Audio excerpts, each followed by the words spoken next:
Hello viewers, you are welcome to another episode of Emotional-Dramas. And today we are looking at how to maintain your sanity with a narcissist. This is actually the journey of Stella, a woman who found herself entangled in a relationship with a narcissist. And the painful, powerful steps she took to reclaim her peace and sanity. She didn't realize what she was stepping into at first. At the beginning, everything felt magical. He was charming and attentive. He mirrored her dreams, her fears, and her passions. But slowly, very slowly, the mirror began to crack. At first, Stella thought she was just overthinking things because Bobby would say one thing today and something completely different tomorrow, and later deny it. You're imagining things he would say to her with a soft smile. You always twist my words. Then she began second-guessing herself and wondered, was she too sensitive or too needy? Every time she tried to express how she felt, he would either lash out or turn icy. Then came the love bombing again, lavish praises, long messages about how much he couldn't live without her. And just like that, she would feel guilty for even questioning him. But inside her head, the fog, the confusion was thick. She was losing her grip on who she was. It took months for Stella to recognize the cycle. It was a cycle of idealization when she could do no wrong. It was a cycle of devaluation where every move she made was somehow flawed. It was a cycle of discard where he would withdraw, stonewall her, and punish her with silence. It was also a cycle of hovering when he would use sweet words, fake promises, just enough to keep her close. She was on a merry-go-round she never bought a ticket for. It wasn't about love anymore. It was now about survival and sanity. Stella sat on her bedroom floor one evening with tears on her face and a heart in her throat. She whispered to herself, "No, I can't do this anymore." That night marked the beginning of her healing.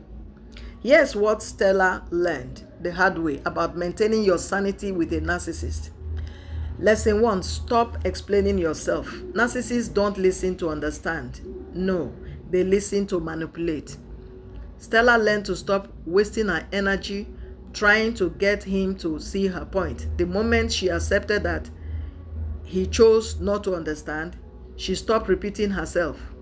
She learned to say what she meant once and let silence speak louder than begging ever could.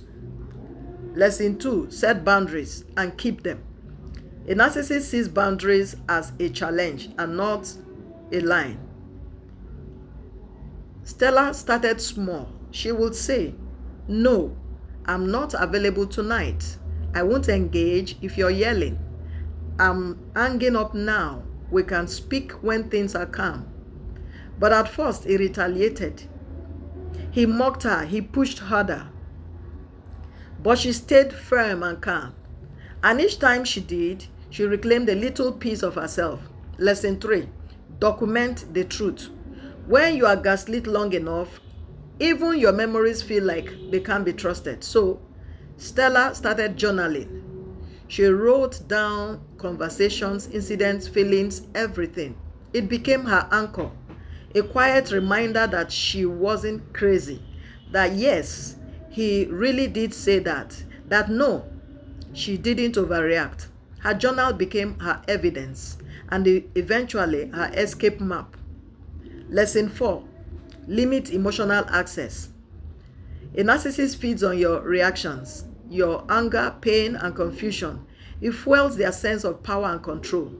Stella learned the art of grey rocking, which meant that whenever he would pick a fight, she would stay neutral, completely emotionless and non-reactive.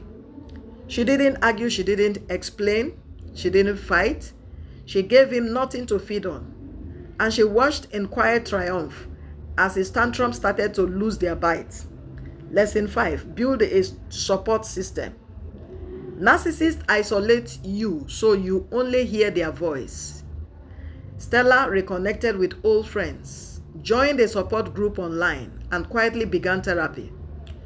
She needed people who saw her clearly, people who didn't twist her words, people who reminded her of who she was before she shrunk herself to fit into his world. The more support she had, the louder her own voice became again. Lesson 6. Practice radical self-care. Living with or loving a narcissist is exhausting. Stella began caring for herself as if she were recovering from an illness, because in a way she was.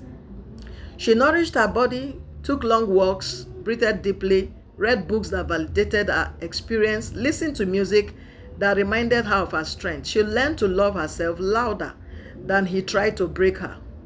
One afternoon, as the rain tapped gently against the windows, Stella stared out and asked herself, what if he never changes? And for the first time, she felt the quiet answer in her bones. Then I will still be okay. That realization was her turning point. She no longer waited for an apology. She no longer needed closure. She stopped hoping for the day he will finally get it or change. Instead, she chose peace, even if it meant walking away. In conclusion, sanity around a narcissist isn't about fixing them. It's about protecting you, your mind, your heart, your spirit. Stella's story is every survivor's story. And if you're walking this path too right now, know this: you are not crazy, you are not weak, and you are not alone. Healing isn't always loud. Sometimes it's quiet, powerful reclaiming of your own voice in a world that tried to silence it. You can't control a narcissist, but you can control how deeply you allow them into your peace. Thank you for listening. Please do give us a like and a comment, and don't forget to subscribe to this channel and hit the notification bell for more content from Emotional Dramas. Thank you for your support, and God bless.